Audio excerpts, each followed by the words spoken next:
성도 여러분 안녕하십니까?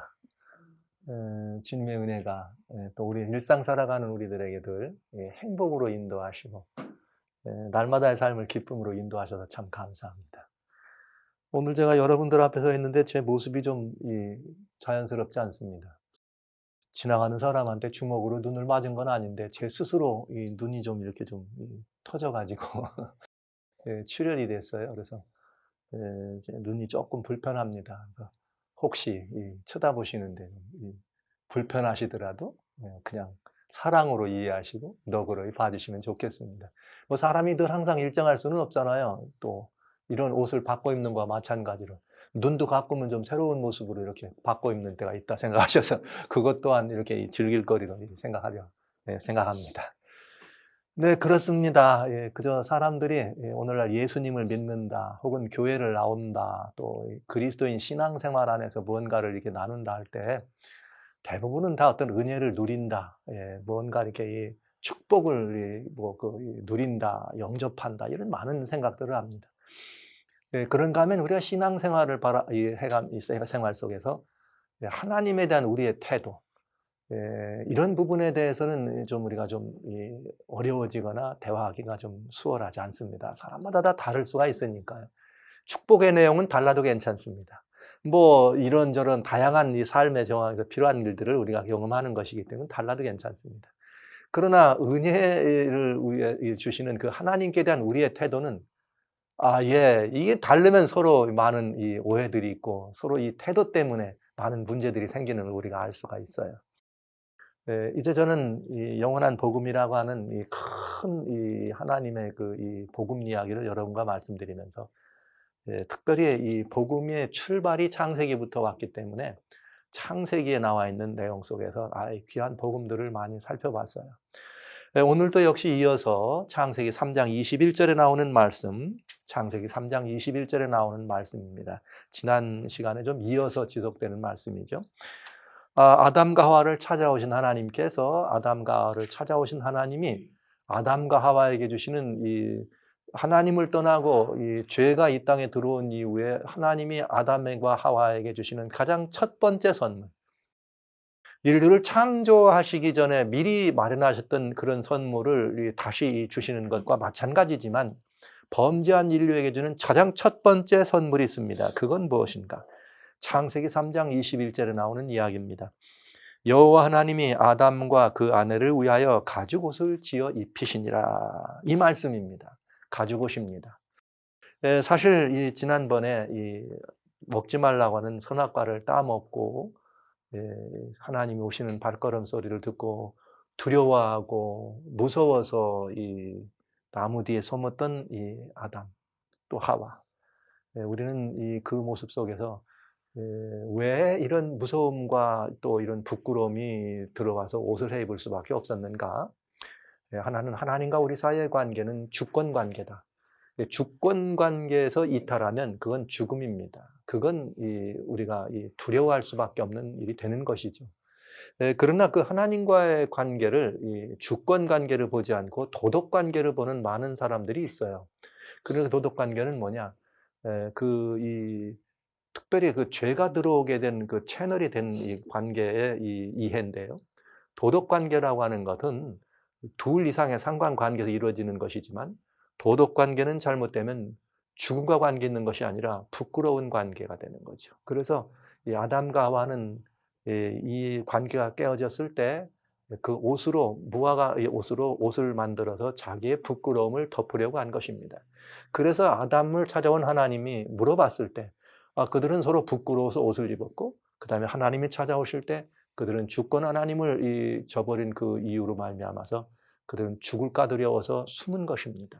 이것은 아주 모든 인간의 본질입니다. 그리고 인간과 하나님과의 관계에 이것은 아주 중요한 기본입니다. 하나님과 우리 사이가 주권 관계라는 것을 이해할 때 그건 대단히 큰 은혜를 우리는 누릴 수가 있게 되는 것입니다. 그러나 많은 신앙의 모습들은 하나님과 우리 사이의 관계를 주권 관계보다는 도덕 관계로 이해하는 사람들이 많이 있어요. 그래서 우리의 태도나 우리의 어떤 그 하나님에 대한 우리의 어떤 그 행동, 이런 거에 따라서 하나님의 은혜를 받기도 하고 하나님의 은혜를 여기서 이탈하기도 한다. 이렇게 생각하는 관념이 하나님을 도덕 하나님으로 생각하는 관념입니다. 즉 하나님은 우리가 하나님께 충성하시기 때문에 하나님을 사랑한다. 하나님께 뭔가 더 이쁨 보이고 하나님께 뭔가를 더 드렸기 때문에 하나님이 우리를 더 사랑한다. 이렇게 생각해서 무언가를 더 드리려고 애쓰는 그런 마음들이 바로 주권 하나님이 아니라 도덕 하나님으로 하나님을 믿는 것이죠. 하나님은 우리의 형편이나 우리의 어떤 거에 따라서 우리를 대하시는 하나님의 태도가 변하시는 분이 아니에요. 그냥 하나님은 우리를 여기서 주권적으로 우리가 어떠함에도 불구하고 하나님 우리를 사랑하십니다. 그래서 언젠가 제가 그런 말씀을 드렸어요.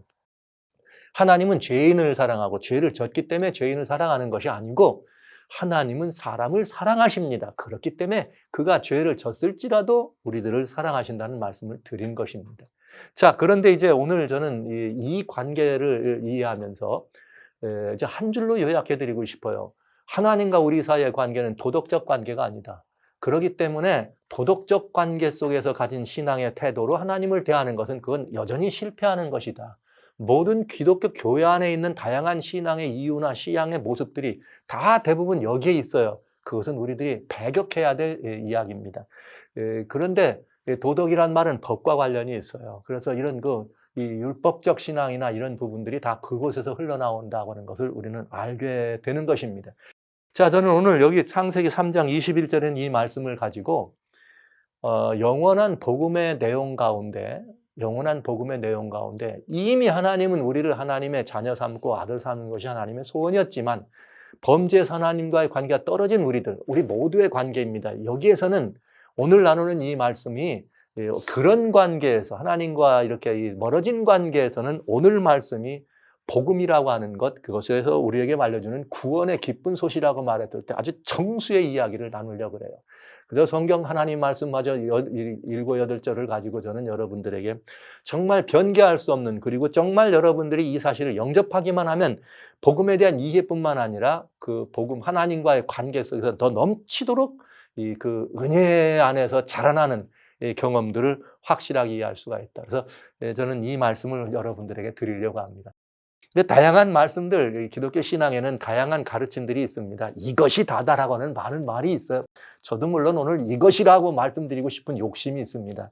그러나 이것이 다는 아니겠으나 적어도 하나님의 말씀을 깨닫는, 하나님의 말씀을 여러분과 같이 나누며 증거하는 복음을 가진 목사의 입장에서 여러분들이 꼭 아셔야 될, 요동치 않고 흔들리지 않고 심령에 깊숙이 인쳐져야 될 복된 이야기며, 이것은 여러분들의 삶을 하나님께로 고정할 뿐만 아니라 여러분 우리들의 삶이 비록 이 땅에 있지만 천국의 부요를 누리는 삶으로 유지되고 그렇게 존속될 수 있다는 확신 때문에 여러분과 이 말씀을 드리려 합니다. 자, 여기 한번 보시겠습니다. 아담과 하나를 찾아오신 하나님이 아담과 그 아내를 위하여 가죽옷을 지어 입히니라. 이렇게 해서 저는 오늘 이 말씀을 근거로 해서 하나님의 소원은 우리가 하나님 예수 안에서 아들이 되는 거라 그랬어요. 그래서 저는 오늘 이 말씀을 이제 완전히 이루어졌기 때문에 그대는 하나님의 아들이라. 이 말씀을 조금 또 확장하면, 정확한 표현으로 말하면 그대는 예수님 안에서 하나님의 아들입니다. 오늘 제가 이 말씀을 좀 드리기를 원합니다. 이것이 우리들의 답입니다. 이것이 우리들의 바라는 소망입니다. 이것 때문에, 이것이 없기 때문에, 이것을 모르기 때문에 세상의 다양한 많은 형편에서 몸부림이 피부림이 되고, 피부림이 다른 많은 부림들을 일으켜서 이 사회가, 세상이 어지럽고 혼란하게 된 것이죠. 이 세상이 그렇기 때문에 하나님과 이 관계 안에서 이렇게 주권 관계 안에 머무르지 않기 때문에 오늘 우리는 많은 고난과 곤경들이 취하는 곤경들을 빠진 사람들, 곤경에 처한 지구의 형편을 본다는 것을 말씀드리면서, 자, 이 이야기에는 매우 중요한 3가지 원리가 들어있다. 3가지 원리는 뭐냐? 첫째, 주님이 우리들에게 주셔주신 이 옷을 입으라고 하는 것입니다. 이 가죽옷을 입으라고 하는 것입니다. 이 가죽옷을 입는다고 하는 것은, 창세기 3장 21절에 가죽옷을 입는다고 하는 것은 여러분 아주 중요한 것이에요. 어떻게 하면 입을 수 있어요? 돈을 주면 삽니까? 어떻게 명예로운 사람만이 입을 수 있습니까? 아니면 이 옷을 어떻게 해요? 많은 선을 행하고 의를 행하고 적선을 많이 해서 그런 사람들은 이 옷을 입을 수 있습니까? 아닙니다. 전적으로 이 가죽옷은 어때요? 어떻게 생각하면 여기 많은 생각을 할 수 있어요. 아담과 하와를 찾아오신 우리 주님께서 아담과 하와 이리 오너라. 내가 말이야 옷 하나 입혀줄게. 그리고 양 이리 오너라. 너 양 이리 오너라. 그래갖고 양 후닥 잡아가지고 그 피 절절 흐르는 그 양의 가죽을 뺏겨가지고 하나님의 능력으로 훅 불어서 말려서 하나님의 능력으로 휙 재봉해서 하나님의 능력으로 예쁘게 디자인해서 입혀준 옷이라고 생각하시나요?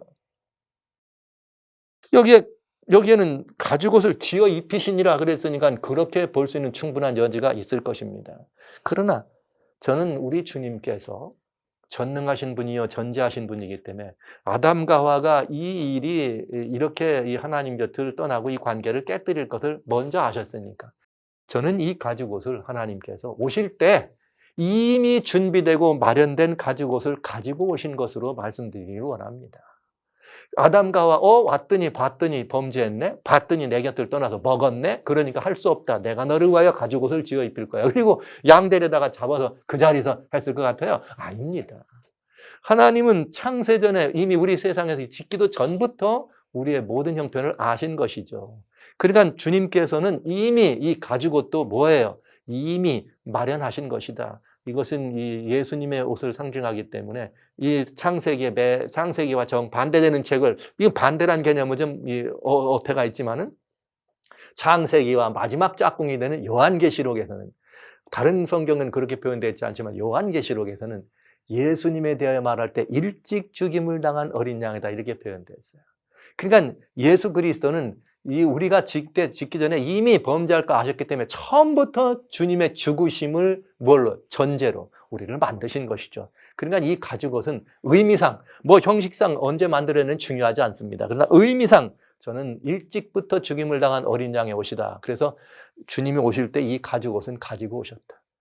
아담이 하와가 잘못했어요, 용서해 주세요, 이렇게 용서나 잘못을 구하기 전에 이미 하나님은 아담과 하와로 하여 용서의 옷을 가지셨다는 거죠. 여러분, 하나님의 사랑은 이것입니다. 우리가 구하기도 전에 미리 용서하신 하나님, 주님이 찾아오신 것은 용서를 받으러 오시고 용서해 달라는 소리를, 그런 회개나 그런 고백의 소리를 들으러 오신 것이 아니에요. 그냥 주님은 뭐하러 오신 거예요? 이미 하신 용서를 나누어 주러 오신 것입니다. 자, 우리가 이 옷을 입어야 합니다. 우리는 이제 이 아담과 하와도 똑같이 입었던 이 옷을, 우리는 여전히 이 옷을 입어야 합니다. 그래서 첫 번째, 갈라디아 3장 27절. 우리 모두는 다 어떤 사람인가? 그리스도 예수와 합하여 침례를 받는 자는 이 그리스도 예수로 옷을 입었나니라. 이렇게 말씀하셨어요. 그러니까 여러분, 우리는 이 옷을 입는데 그 방법은 간단합니다. 예수 그리스도의 옷, 예수 그리스도께서 입혀주신 이 옷을 우리가 주님을 믿음으로 영접하고 고백함으로 말미암아 입을 수 있는 사람이 되는 것이죠. 이 옷을 어떻게 입느냐? 방법은 하나밖에 없어요. 주님께서 침례를 이렇게 받으면 옷을 입는다 그러는데, 이 침례에 대해서 예수님은 마가복음 16장에 말씀하시기를 15절 16절에 믿고 침례를 받는 자는 구원을 받는다. 그러니까 믿음이라고 하는 것은 드러나는 것이 아닙니다. 가시적인 것이 아닙니다. 그러니까 믿는다고 하는 말은 가시적인 것이 아니기 때문에 그 믿음을 보여드리려면, 마음으로 믿어서 의에 이르고 입으로 시인하여 이렇게 구원에 들어가려면, 즉 그 믿음을 보여주는 방법이 침례라고 하는 이 방법이었습니다. 그래서 침례라는 말은 가시적인 거예요. 그래서 이 침례의 다른 의미는 뭐냐? 침례의 진짜 중요한 의미는 뭔가 하면 요한복음 3장 3절, 요한복음 3장 5절에 물과 성령으로 거듭나라. 거듭나는 것은 거듭나야지만 하나님 나라를 볼 수 있다. 물과 성령으로 거듭나라. 거듭나지 않고는 하나님 나라에 들어갈 수 없다. 이 말씀이 있어요. 즉 침례로 말미암아 새 옷을 입는다고 하는 것은, 예수님으로 얻는다는 것은 거듭나는 것을 의미합니다. 그래서 이 거듭난다고 하는 것을 의미하는 것이에요. 그러니까 거듭난다고 하는 말은 깨어졌던 관계가 어떻게 되는 거예요? 회복됐다, 그 이상입니다. 하나님과 우리 사이의 관계가 깨어졌는데 하나님과 깨어진 그 주권적 은혜의 관계 안으로 어떻게 한 거예요? 들어왔다는 뜻이에요. 여러분, 이것이 우리의 희망입니다. 옷을 입는다고 하는 말은 하나님과 우리 사이의 그 관계가 주권적 은혜의 관계인데 그 관계 안으로 들어오는 것이 옷을 입는 것이에요. 그것이 하나님을 대면할 수 있는, 아들됨을 회복할 수 있는 유일한 자격인 것입니다. 그래서 여러분, 이것은 전적으로 누구의 의미냐? 두 번째 하나님 말씀, 요한복음 1장 12절 13절, 영접하는 자, 곧 그 이름을 믿는 자들에게는 하나님의 자녀가 되는 권세를 주었다. 그런데 이 권세는 어떻게 하느냐? 이는 육정으로나 혈통으로나 사람의 뜻으로 된 것이 아니라는 거죠. 즉 이 말은 인위적인 어떤 행동이나 인위적인 갖춤이나 인위적 이름이나 어떤 성취가 거듭남의 자격이나 조건이 아니다. 100% 하나님께서 전폭적으로 주시는 보다 주권적 은혜다 하는 사실을 우리는 이해하는 것입니다. 그럼 거듭났기 때문에 우리는 관계의 회복이 이루어진 거고 관계 안에 들어온 것입니다. 즉 이 말은 무슨 말이냐? 하나님과의 관계가 떠나지면 죽을 사람인 거예요. 꺼질 생명입니다. 근데 우리가 하나님의 자녀의 신분을 회복한 것이죠. 그러니까 옷을 입는다고 하는 말은, 옷을 입는다는 것은 세 가지 의미가 포함되어 있어요. 옷을 입는다고 하는 말은 하나님과 우리 사이에 관계가 어떻게 된 것이다? 회복됐다는 뜻이다. 그 관계가 회복됐다는 말은 곧 신분이 어떻게 됐다는 거예요? 다시 회복됐다는 것이에요. 하나님의 아들이 넣어버리고 나갔다가 그래서 끊어졌던 관계 속에서 하나님의 아들로 우리의 신분이 회복됐다는 것입니다. 자, 이것은 다른 말이 아니에요. 하나 더 있어요. 즉 거듭났다. 거듭났다는 말은 새로운 생명이 됐다는 뜻이에요. 그래서 세 번째 하나님 말씀 고린도후서 5장 17절을 드리려고 하는 것입니다. 그런즉 누구든지 그리스도 예수 안에 있으면 새로운 뭐가 되어라? 피조물이라. 보라 이전 것은 지나갔으니 뭐가 되었도다? 새 것이 될 것이다? 새 것이 되리라? 새 것이 되었다. 이 성경의 말씀은 놀랍습니다. 우리는 되리라, 될 것이 아니에요. 새 것이 된 사람들입니다. 그러니까 여러분 우리는 새로운 피조물이에요. 그래서 옷을 입었다고 하는 말은 다시 말씀드립니다. 하나님이 가져다신 옷 속에는 하나님과의 관계의 회복, 그 관계 안으로의 부르심이었어. 옷 속에는 하나님과 우리 사이의 신분, 하나님과 나 사이, 내가 하나님의 잃어버린 아들에서 다시 그 신분의 회복이 됐다는 뜻이요. 그리고 새로운 뭐가 됐다는 피조물이 됐다는 거듭남을 의미합니다. 자, 이것이 구원의 출발이에요. 이것이 구원의 출발이에요. 여러분은 다 이 구원을 경험하신 거 맞지요? 그러니까 누가 구원받았어요? 그러면 예스라고 대답하는 분들이 거듭났어요? 물어보면 예스란 말을 잘 못해요. 왠지 좀 어려운 것 같아. 거듭난. 여러분 그건 이해의 문제예요. 이해의 문제. 여러분 우리가 어떻게 깨달았느냐의 문제지 그것은 우리들에게 주시는 어떤 이 상태 이런 것들의 문제가 아닙니다. 여러분 그건 우리가 이해를 못한 것이에요. 하나님은 이미 우리를 예수 그리스도의 옷을 주시면서 어떻게 했다고요? 새 아들로 새로운 거듭난 존재로 새로운 피조물로 이미 어떻게 하셨다? 새 것이 되었다 말씀하신 것입니다. 자, 그럼 두 번째 이 구원이라고 하는 것은 거기서 이루어지는가? 여러분 거기서 이루어지면 안 돼. 왜? 아담과 하와가 어땠습니까? 더 많이 그 자라남이 없었고 아담과 하와는 따지고 보면 말이죠. 한 살부터 아담의 한 살은 오늘 우리들의 몇 살입니까? 최소한 아이를 낳을 수 있는 나이가 된 거죠. 성숙한 거예요. 아담의 한 살은. 그러니까 여러분 그 성숙했지만 여러분 육체적으로는 성숙했지만 영적으로나 지적으로나 경험적으로나 아담은 어떻게 해야 돼요? 더 많이 성숙해야 될 필요가 있었습니다.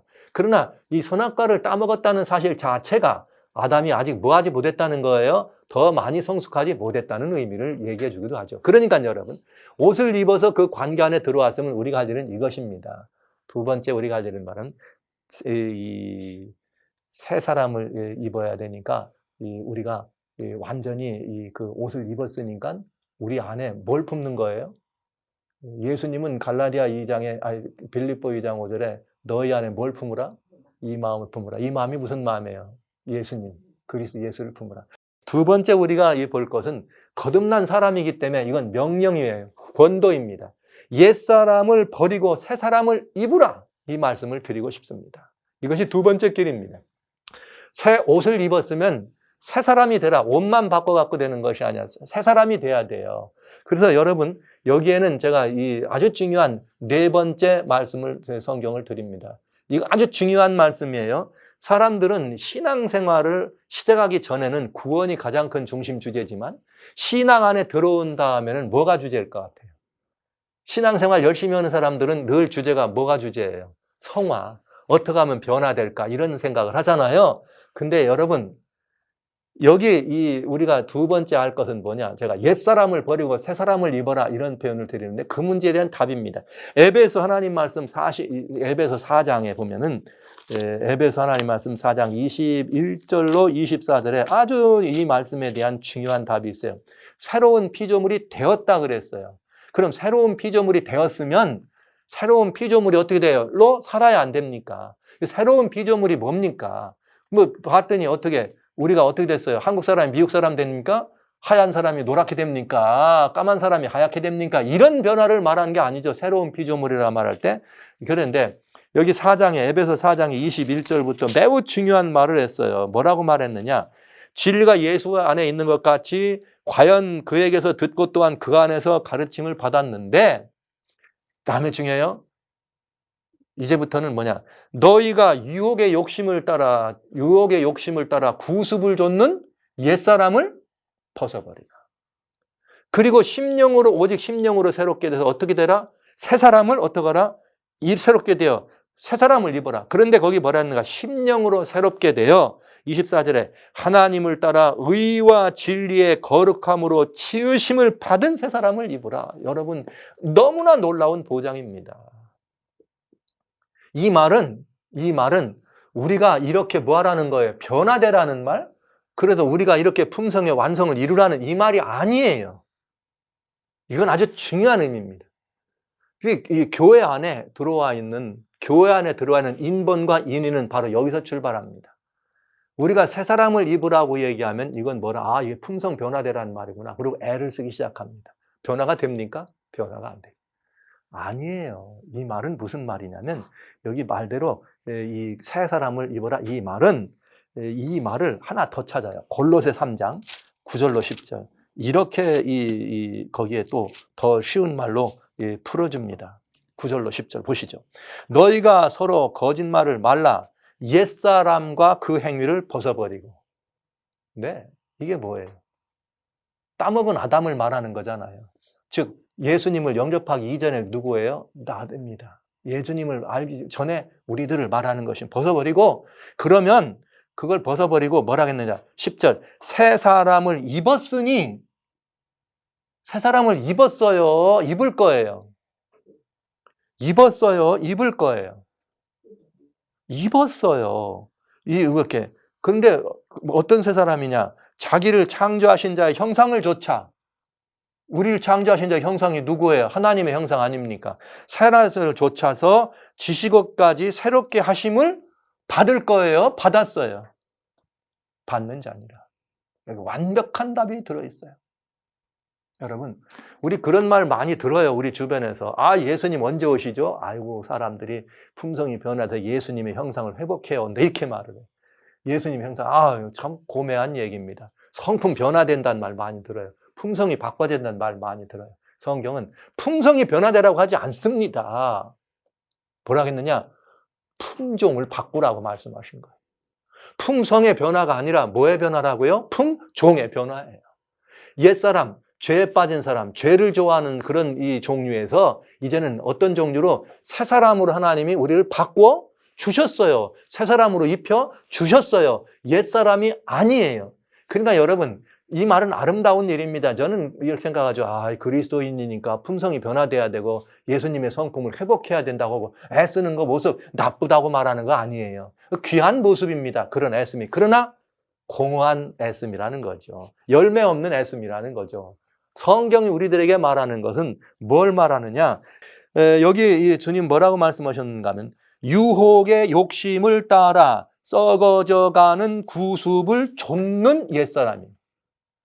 그런데 우리는 옛사람을 이미 하나님의 새 사람으로 주셨는데도 불구하고 옛사람을 벗어버리려고 하는 것이 아니라 뭘 안 하려고 그래요? 구습을 안 쫓으려고 애를 써. 욕심을 안 쫓으려고 애를 써. 그러면 그게 뭐예요? 뭔가 선한 행동을 하고 뭔가 선한 일을 하고 뭔가 좀 의로운 모습으로 살아가는 이런 걸 하려고 한다고요. 구습을 좇는 이 옛사람, 그죠? 그 옛사람이 있는데 구습, 옛날 내가 젖었던 그런 모든 습관을 버리려고 그래. 또 내가 옛날에 그 유혹을 쫓아서 따라다니던 내 모든 기호와 내 모든 여러 가지 옳지 못하다고 생각하는 이런 것들을 버리려고 그래. 되느냐고요? 되느냐고요? 이게 벗어지느냐 이 말이에요. 구습이 잘 지워져요? 노력해서 습관이 바꿔져요? 우리의 기호가 입맛이 변해요? 아니에요. 그러나 그걸 바꾸려고 애쓰는 그 마음은 저는 예쁘게 봅니다. 그러나 이게 바른 마음은 아니에요. 성경은 너 습관 바꿔라, 너 행동 바꿔라, 너 옛날 같은 그런 짓 그만둬라 이렇게 말하지 않고 그런 것들을 좋아하는 것은 누구였다는 거예요? 옛사람이었다는 거예요. 그 옛사람을 뭐 하라는 거죠? 버리라 이 말이에요. 왜? 주님이 우리에게 뭘 줘줬으니까 새롭게 지식에까지도 새롭게 하는 예수님의 형상으로 우리를 어떻게 했으니까 새 사람, 옛사람이 아니라 새 사람을 뭐 했으니까 지어 주셨으니까 이걸 믿어야 되는 거예요, 여러분.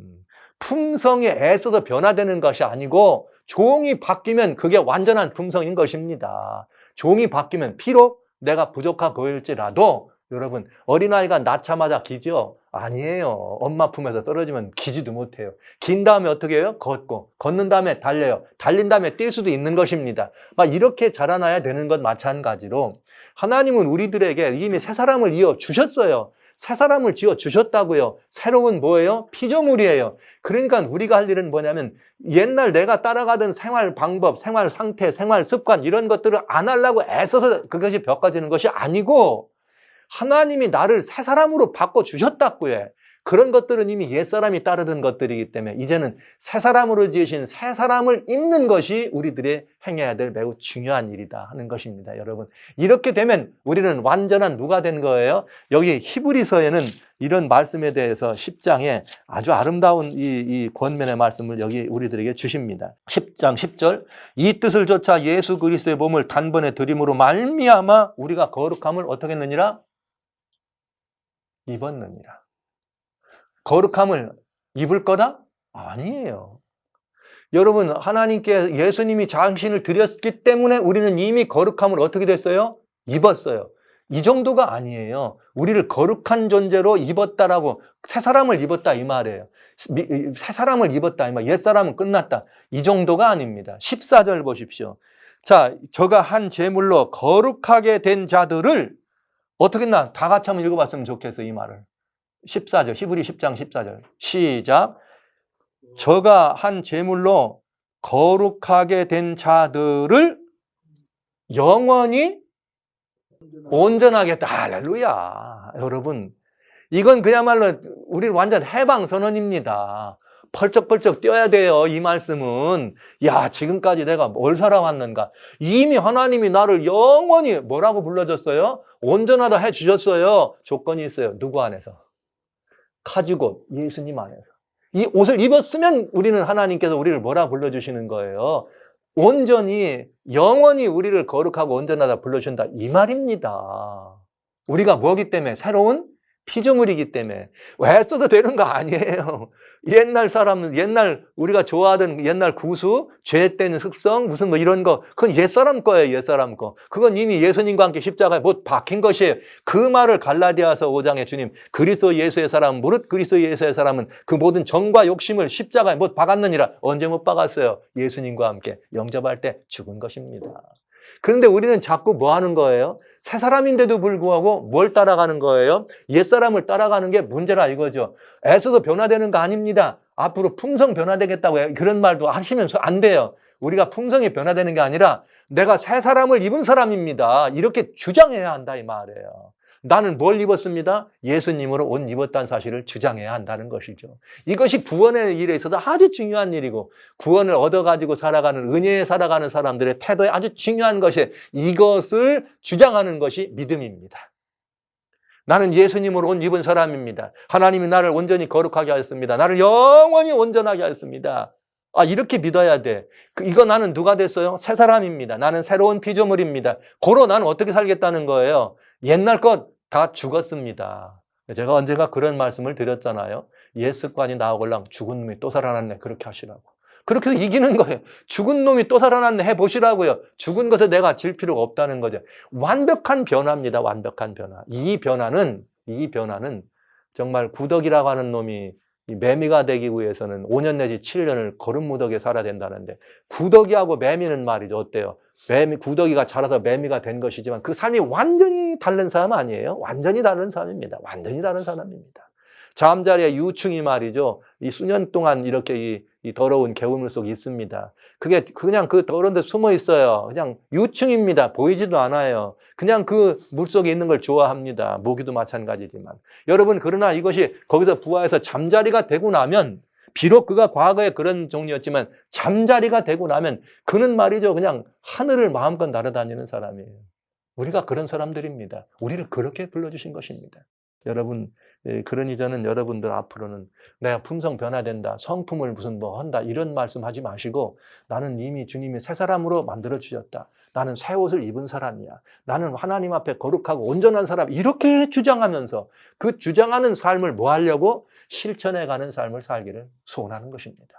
여러분, 그럴 때 우리의 구원은 더 구원이 완성된다는 말씀은 이게 말이 맞지 않아요.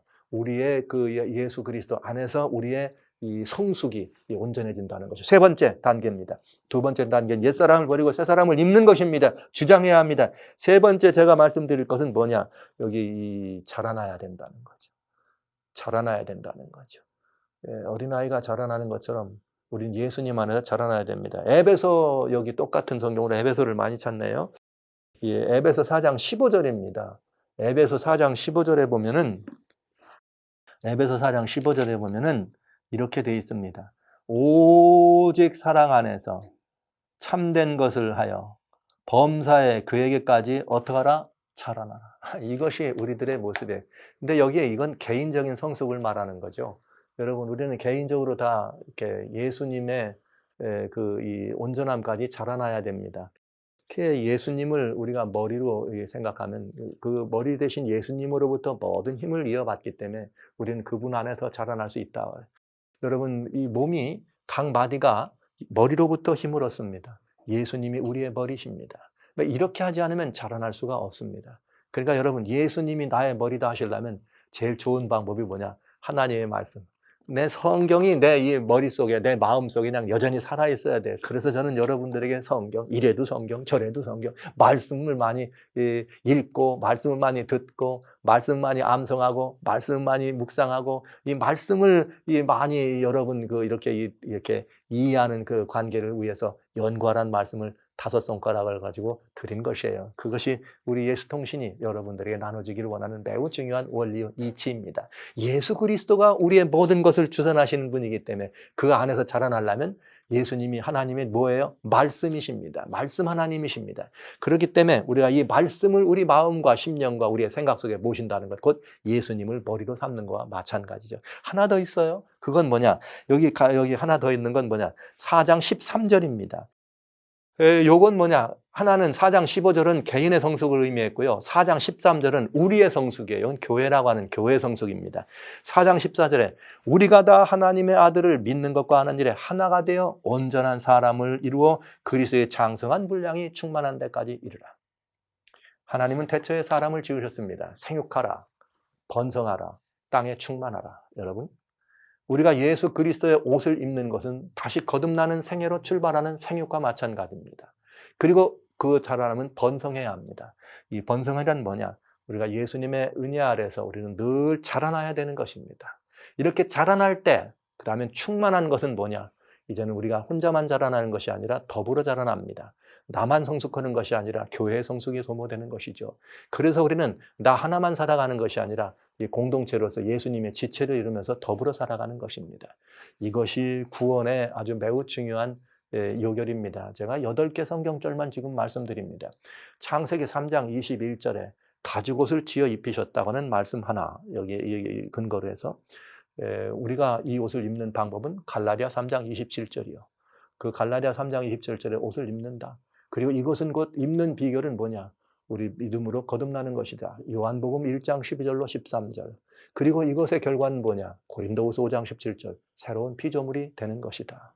자, 그러면 우리는 어떻게 되는가? 자라나야 됩니다. 자라나기 이전에 어떻게 해야 자라난다고요? 새 사람을 입어야 합니다. 옛 것을 버릴 줄 알아야 됩니다. 품성에 바꿔지는 것이 아니라 품종이 변화되어야 됩니다.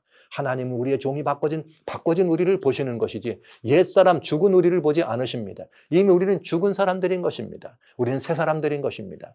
그렇기 때문에 여기 이 에베소 4장 21절로 24절에 말씀하신 것처럼 옛사람 구습을 줬는 이 유혹의 욕심을 따라 구습을 줬는 옛사람을 어떻게 하고 완전히 벗어버리고 심령으로 새롭게 돼 새 사람을 입으라. 이건 그냥 하나님의 진리와 의와 거룩으로 옷 입은 새 사람이다. 새 사람으로 옷을 입어야 됩니다.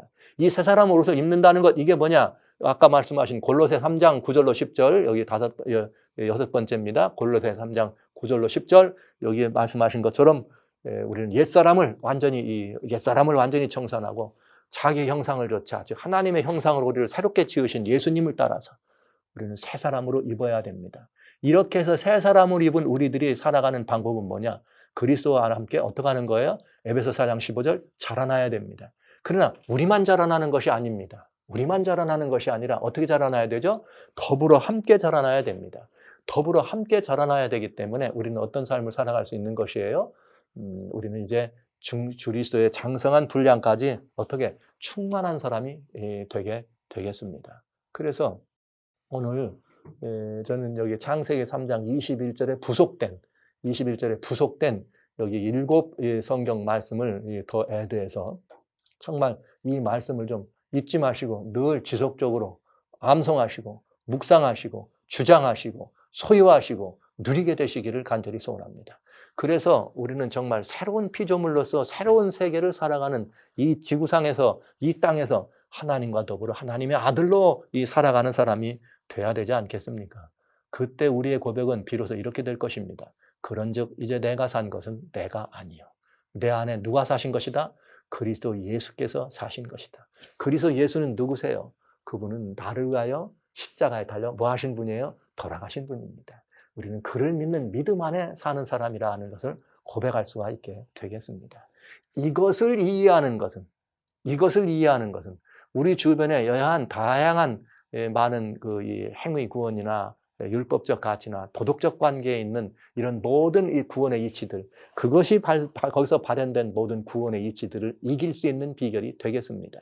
주께서 이미 창세전에 우리를 위해 가죽옷을 지으시고 아담에게부터 입혀 주셨습니다. 우리는 모두 이 옷을 입고 사는 사람들이 되어야 되겠습니다. 우리는 하나님의 아들입니다. 누구 안에서요? 예수님 안에서요. 이 사실을 무한한 영광으로 무한한 능력의 근원으로 주장하시는 여러분과 제가 되었으면 좋겠습니다. 여러분, 우리는 하나님의 아들입니다. 이런 이 고백들 지속적으로 행하시기를 주의 이름으로 축원합니다.